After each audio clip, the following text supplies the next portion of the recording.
sangat indah dan mudah melantunkan suara-suara indah dari Murattal Qur'aniyah 91,8 FM Radio Indah Siar, siaran dakwah indah Ahlus Sunnah wal Jamaah. Baiklah saudara kaum muslimin, dimanapun Anda berada, kita akan dengarkan pembahasan kitab Fathul Majid bersama Ustaz Muhammad Umar Asyawid hafidhahullah ta'ala. Selamat mendengarkan, barakallahu fikum.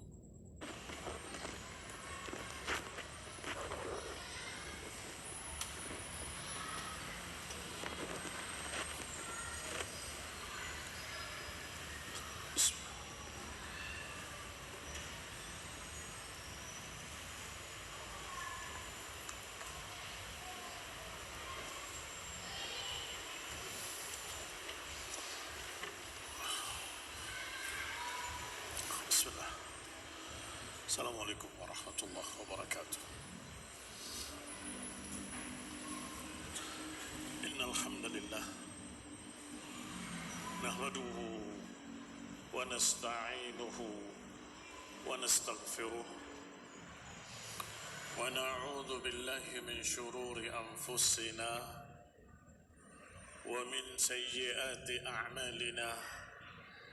Man yahdihillahu fala mudilla lahu ومن يضلل فلا هادي له وأشهد أن لا إله إلا الله وحده لا شريك له وأشهد أن محمدا عبده ورسوله صلى الله عليه وعلى آله وأصحابه والتابعين وتابع التابعين ومن تبعهم بإحسان إلى يوم الدين. أما بعد, kita lanjutkan kajian kitab Fathul Majid, syarah kitab Tauhid oleh Syekh Abdul Rahman Al-Syekh rahimahullahu ta'ala. Sampai kita pada ucapan beliau rahimahullahu ta'ala, wa min hadha dharb man yadda'i annahu yasilu ma'allahi ila halin tasqutu anhumut takalif. Wa min hadha dharb, dari jenis ini atau termasuk jenis ini. Jenis apa? Harus nyambung dengan pembahasan yang lalu, yaitu masih berbicara tentang a'immatul mudilli, tokoh-tokoh penyesat umat, pemuka-pemuka agama, pemimpin-pemimpin negara, ataupun ahli-ahli ibadah yang menyesatkan umat. Wa min hadha dharb, di antaranya yang sejenis ini adalah man yadda'i, siapa yang mengaku-ngaku annahu yasil ma'allah, bahwa dia bisa sampai bersama Allah subhanahu wa ta'ala pada tingkatan, pada keadaan di mana gugur baginya semua beban syariat.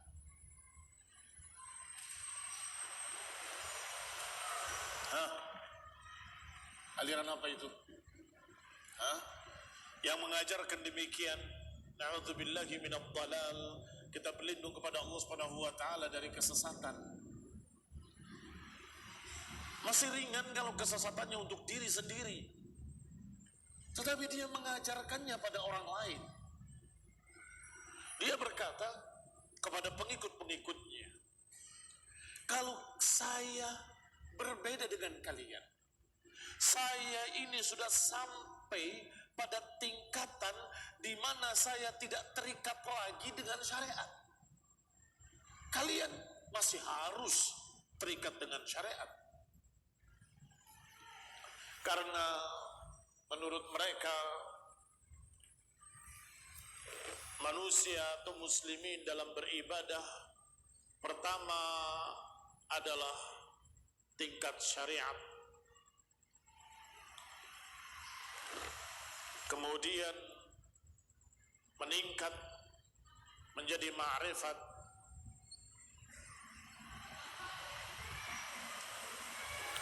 kemudian meningkat lagi menjadi hakikat, kemudian meningkat lagi kepada fana.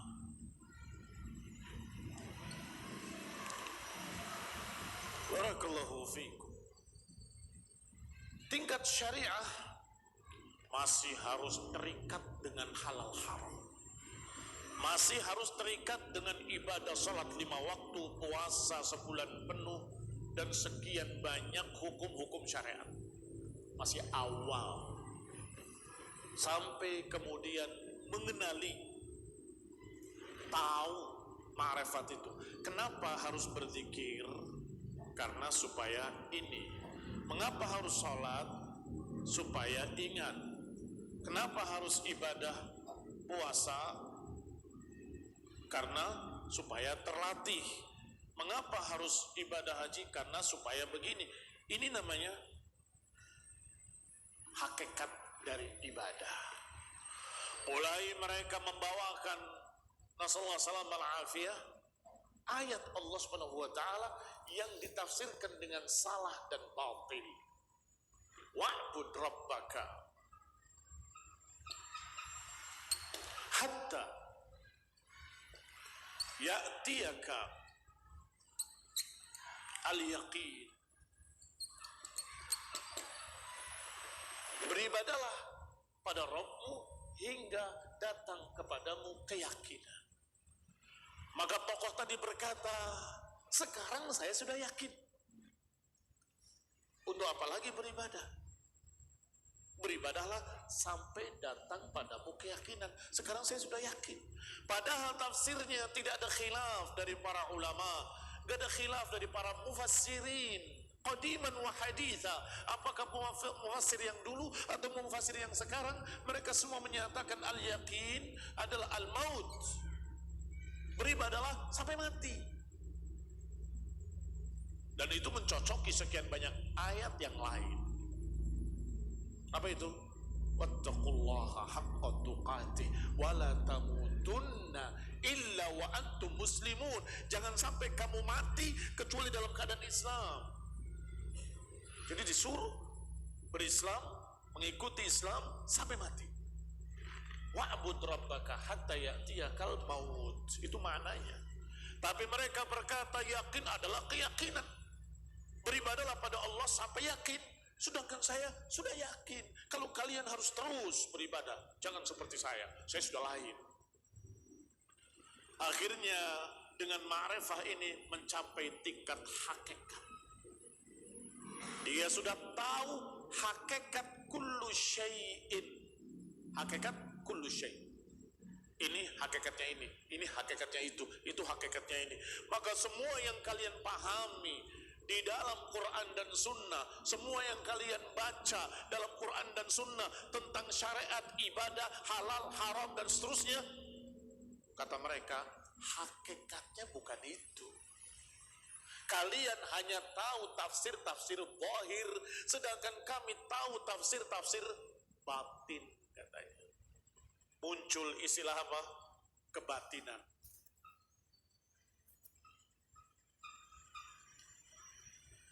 Kebatinan. Apa bahasa Arabnya? Al-batiniyah. Batiniyah. Jadi Quran yang kalian pahami beda dengan mereka paham. Mengapa mereka memahami hakikatnya segala sesuatu? Semua para ahli tafsir hanya lihat dohirnya saja, sedangkan kami yang sudah sampai tingkat hakikat, kami tahu hakikat segala sesuatu. Sampai kemudian mereka mencapai tingkat tertingginya al-fana. Al-fana.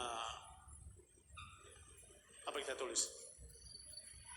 Mulut bilang fana, yang tertulis kasyaf, bisa menyikapkan tabir gaib sampai tingkat kasyaf. Fana diambil dari kata fana, sirna, hilang. Artinya dia merasa kalau sudah sampai tingkat tertentu, dia menyatu dengan Allah, sudah tidak lagi bersama kalian. Sudah di alam lain, sehingga ucapannya tidak bisa kalian pahami, katanya. Ya. Padahal kalau kita mau lihat ketika mereka berbicara, kita akan berkata dalam hati, Majnun, orang gila. Dan dia senang dibilang orang gila. Mengapa? Berarti benar-benar fana. Kalian gak nyambung kan? Karena saya sudah di alam lain. Tokoh mereka di Yaman sana sampai berkata dengan mulutnya, yang sampai dikafirkan oleh para masyayikh termasuk Syekh Muqbil rahimahullah. Dia berkata, na'udzubillahi minal kufur,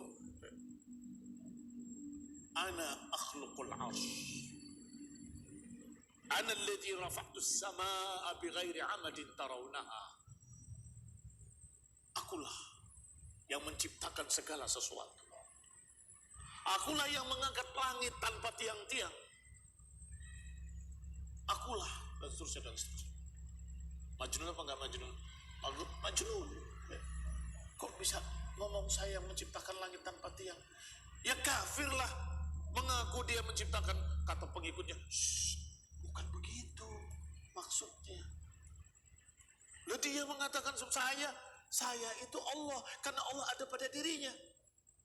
Jadi Allah sudah menyatu dengan dirinya, sehingga yang diucapkan itu ucapan Allah Subhanahu wa ta'ala. Ketika saya yang mengangkat langit tanpa tiang sebagaimana kalian lihat, itu adalah Allah yang menyatu dengan dirinya.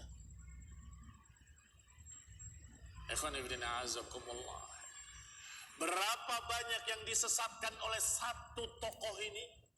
Satu tokoh saja yang disesatkan ratusan ribu orang. Ketika datang ke Indonesia disambut dengan gegap gempita. Dan mereka tidak peduli. Walaupun tokohnya ini duduk ikhtilaf bersama para wanita, artis-artis segala macam. Oh, itu lain syariatnya dengan kita. Beda. Dan tokoh mereka di timur sana, di Surabaya dan sekitarnya, tokoh dianggap, Masya Allah, dianggap sudah kiai yang soleh, mukmin, taqi, sudah tingkatnya tertinggi, sudah tingkat hakikat, bahkan sudah mencapai fana. Di mana majelis-majelisnya? Tanyakan pada mereka. Kalau tidak percaya, mereka akan jawab dengan jujur. Ya memang sih. Di klub-klub malam, di tempat maksiat, di tempat diskotik, di tempat pelacuran, kiai dipanggil Gus. Murid-muridnya berkata, dia sudah sampai fi halin tasqutu anhumut takalif. Lihat kalimatnya dalam kitab kita. Dia annahu yasilu ma'allah ila halin tasqutu anhumut takalif. Orang ini sudah menyatu dengan Allah dan sudah sampai di dalam tingkatan keadaan di mana gugur dari mereka takalif, gugur semua beban syariat. Dia sudah bebas, dia mah sudah bebas katanya. Itu contoh. Au yad'i anna al-awliya yud'auna wa yustaghathu bihim fi hayatihim wa mamatihim. Atau orang yang mengaku-ngaku bahwasanya yang namanya wali boleh kita minta kepadanya, boleh kita meminta kepada wali-wali orang saleh. Yustaghatsu bihim fi hayatihim wa mamatihim, ketika hidupnya dan matinya. yakni tidak mengapa kita memanggil wahai wali Allah, wahai para wali kutub, wahai para wali, apa lagi? Mereka punya istilah-istilah.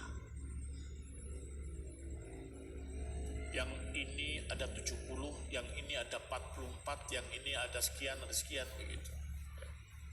Ada julukannya masing-masing.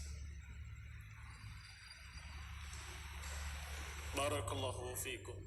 Bukan sesat untuk dirinya saja, diajarkan kepada kaum muslimin, dibacakan kitab-kitabnya, bahwasanya termasuk keutamaan haji adalah kesempatan buat kalian di Arafah untuk beristighatsah kepada wali-wali.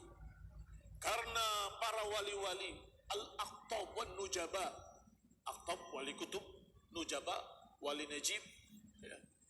Al-aqtab wan nujaba kumpul di Arafah. Maka kesempatan kalian untuk bertawassul dengan mereka, untuk meratap kepada mereka, untuk beristighatsah pada mereka, meminta syafaat kepada mereka, disuruh doa kepada wali, diajarkan syirik. Ini barakallahu fikum mudillin, menyesatkan.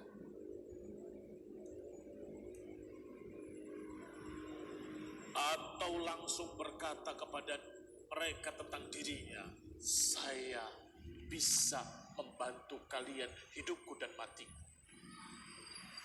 Tidak pantas bagiku untuk meninggalkan kalian ketika mati. Tidak bisa. Saya waliullah, masa terhalang dengan kalian hanya sejengkal tanah saja. Maksudnya ketika dikubur terhalang dari kalian. Tidak. Kami tetap bisa mendengar kalian, bisa menyambut kalian, bisa membantu kalian. Panggillah namaku, sebutlah namaku, mintalah kepadaku. Astagfirullah. Tauhid. Ini namanya tauhid, yang minta disembah. A'udzubillah min a'immatil mudallin. Kita berlindung kepada Allah dari tokoh-tokoh penyesat umat. Atau meyakini dan mengajarkan annahum yanfa'una wa yadurruna wa yudabbiruna al-umur ala sabilil karamah. Atau mereka mengaku bisa memberikan manfaat dan bisa memberikan madarat dalam artian takdir, bisa menakdirkan kebaikan, bisa menakdirkan kejelekan.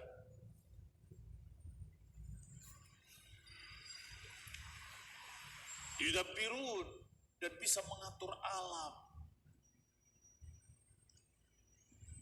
Kalau pengen segera turun hujan, panggillah waliullah.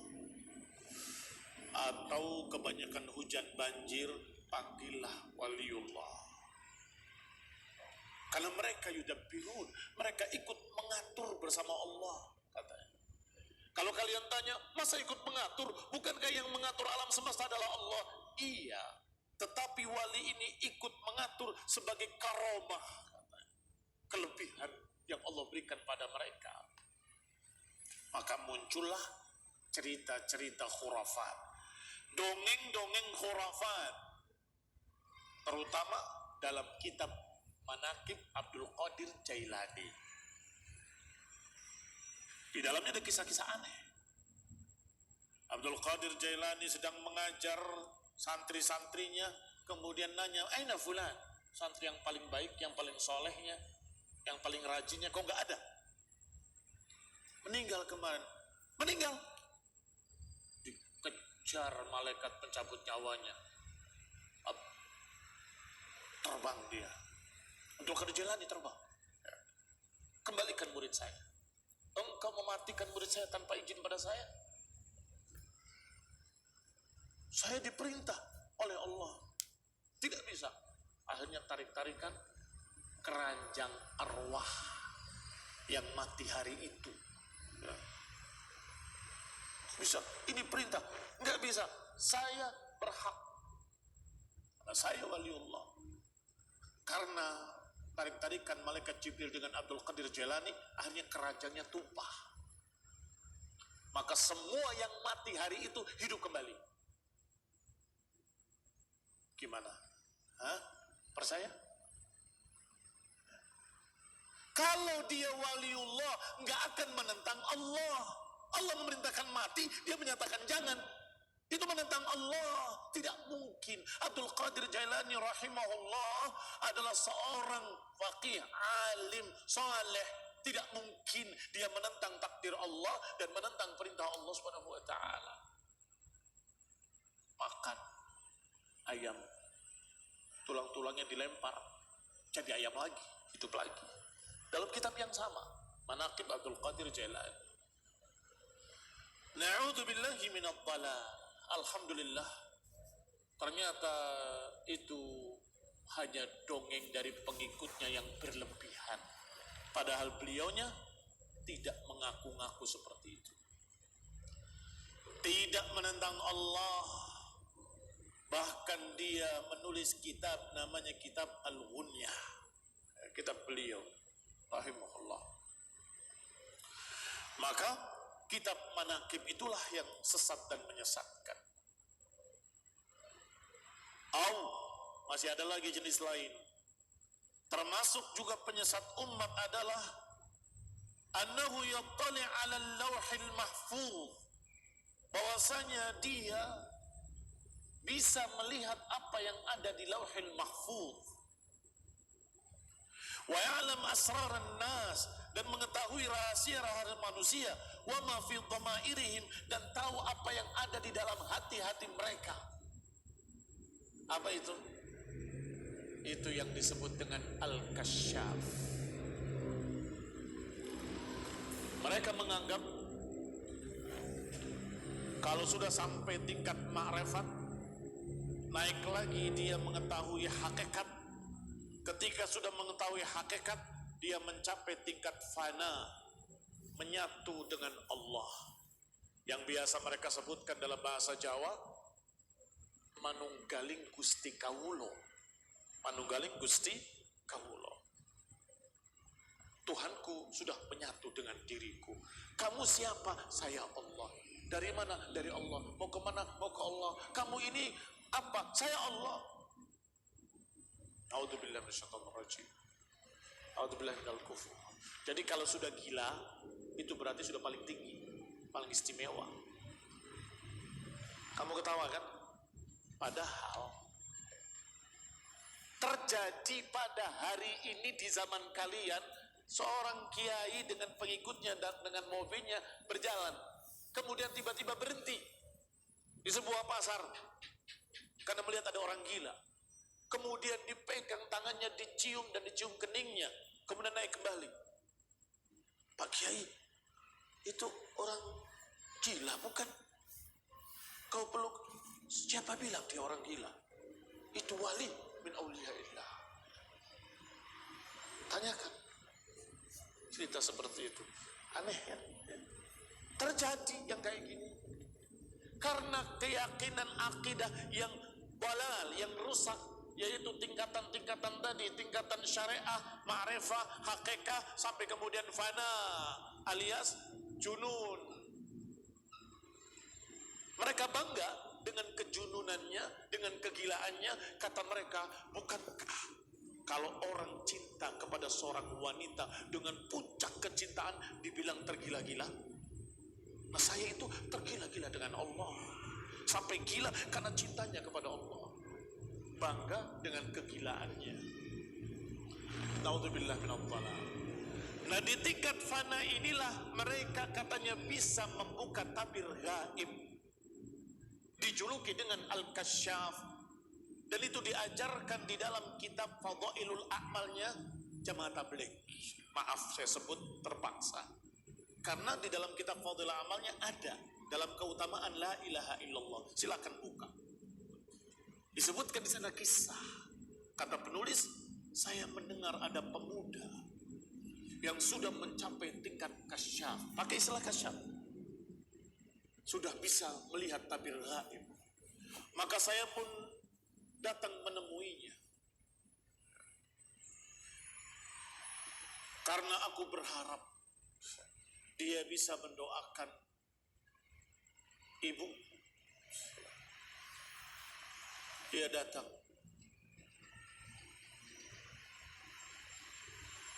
Wahai anak muda, kenapa engkau terlihat bersedih, menangis? Ditemui sedang sedih, sedang menangis. Kata anak muda itu, aku melihat ibuku di neraka, melihat ibunya di neraka. Kok bisa manusia bisa melihat gaib? Oh, ini kasyaf. Aku kasihan kepadanya. Begitu aku pulang, aku ingat keutamaan la ilaha illallah 70.000 kali.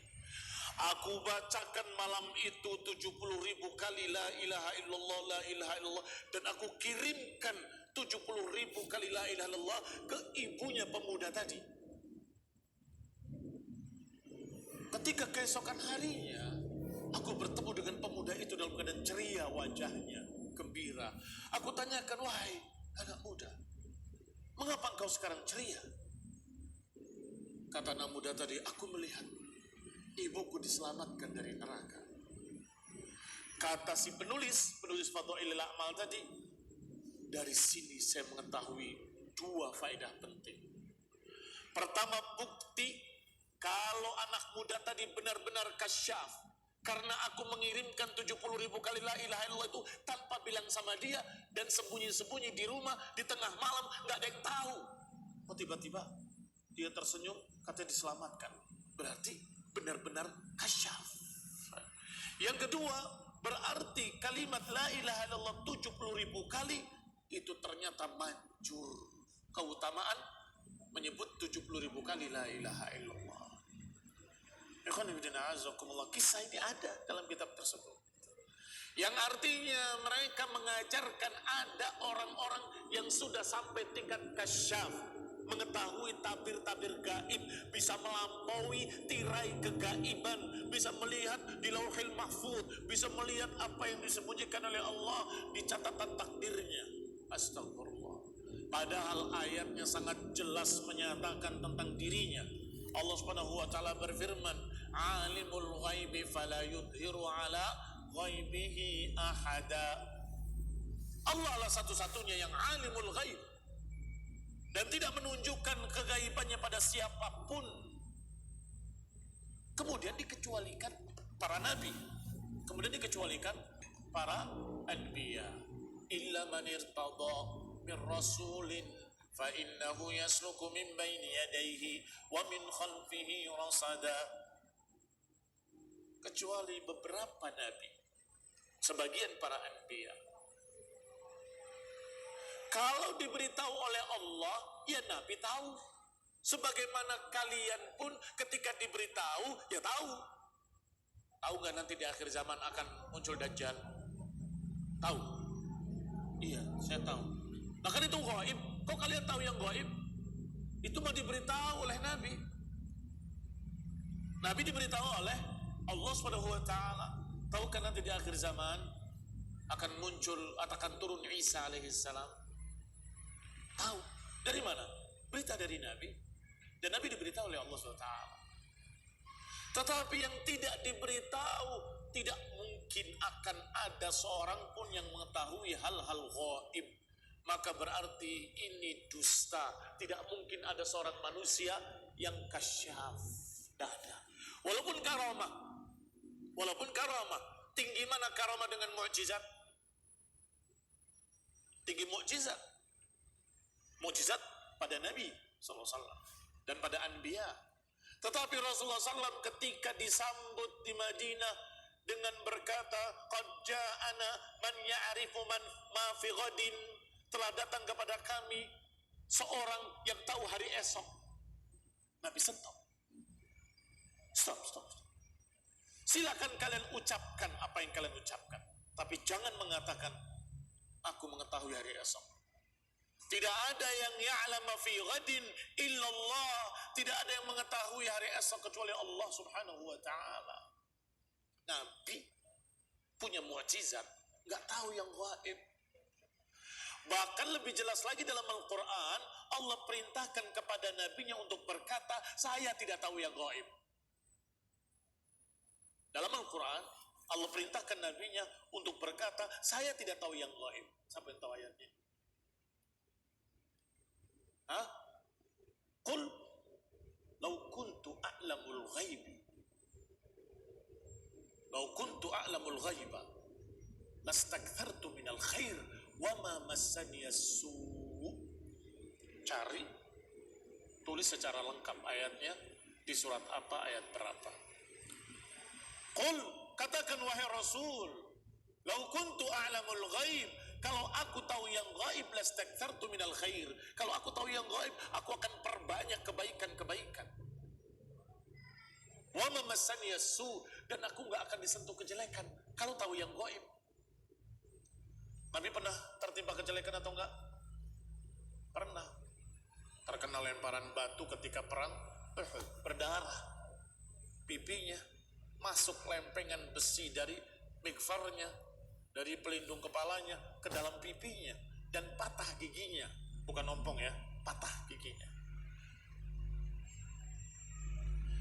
Lau kuntu a'lamul ghaib, kalau aku tahu yang gaib, aku akan perbanyak kebaikan dan gak akan disentuh kejelekan.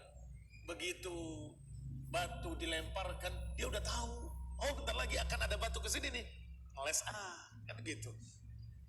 Ya, siapa takut? Ya. Karena tahu yang gaib, dia bentar lagi akan lempar nih. Bentar lagi akan ada yang melemparkan anak panahnya. Tangkap. Keren kan? Tidak, Nabi tetap terluka, pipinya berdarah. Kalau aku tahu yang gaib, wa ma massani as-su', aku enggak akan disentuh kejelekan. Barakallahu fiikum.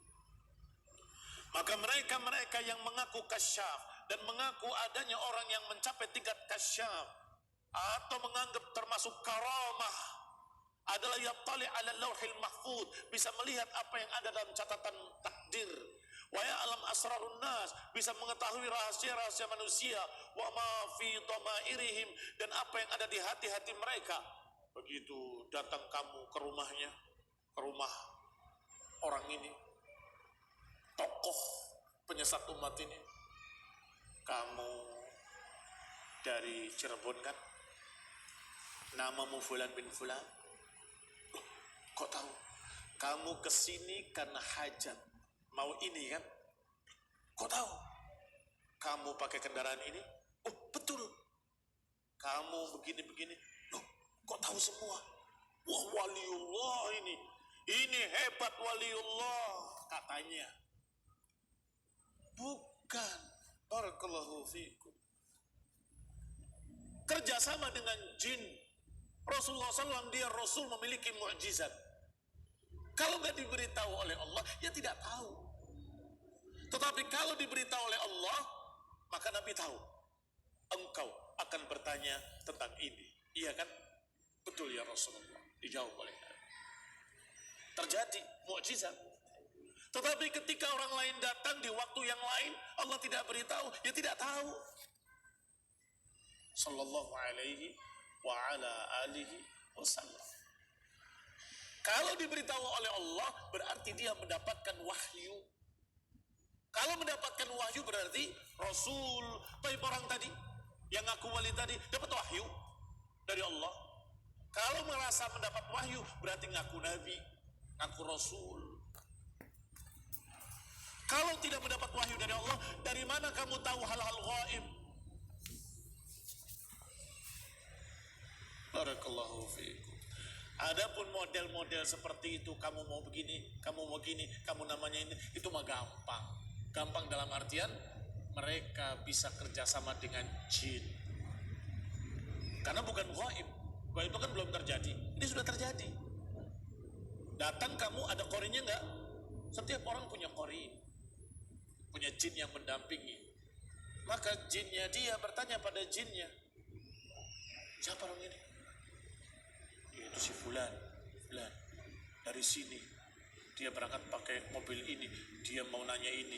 Tahu orangnya, selalu mengelilingi dia, terus sok jadi wali. Padahal bukan itu ciri-ciri aulia. Bukan mengetahui bahwa irinas, hati-hati manusia. Aku sayang saya bisa menebak kamu gini. Tidak. Ciri-ciri wali, alamatul wilayah, alamat kewalian, tanda-tanda kewalian adalah apa yang Allah katakan, inna awliya Allah la khaufun alaihim wa lahum yahzanun alladzina amanu wa kanu yattaqun. Wali-wali Allah enggak akan ada rasa takut dan enggak akan ada kesedihan. Yaitu, nah ini ciri-cirinya. Alladzina amanu wa kanu yattaqun, yang beriman dan bertakwa walaupun gak punya karomah. Kalau dia beriman, bertakwa, dia waliullah. Kalau dia beriman dan bertakwa, dia waliullah. Oleh karena itu para ulama berkata, serendah-rendahnya ahli sunnah, kalau dia masih di atas sunnah, dia waliullah. Dia waliullah, beriman dan bertakwa. نكتفي بهذا القدر. بارك الله فيكم وصلى الله على محمد وعلى آله وأصحابه وسلم تسليما كثيرا. سبحانك اللهم وبحمدك أشهد أن لا إله إلا أنت أستغفرك وأتوب إليك. والسلام عليكم ورحمة الله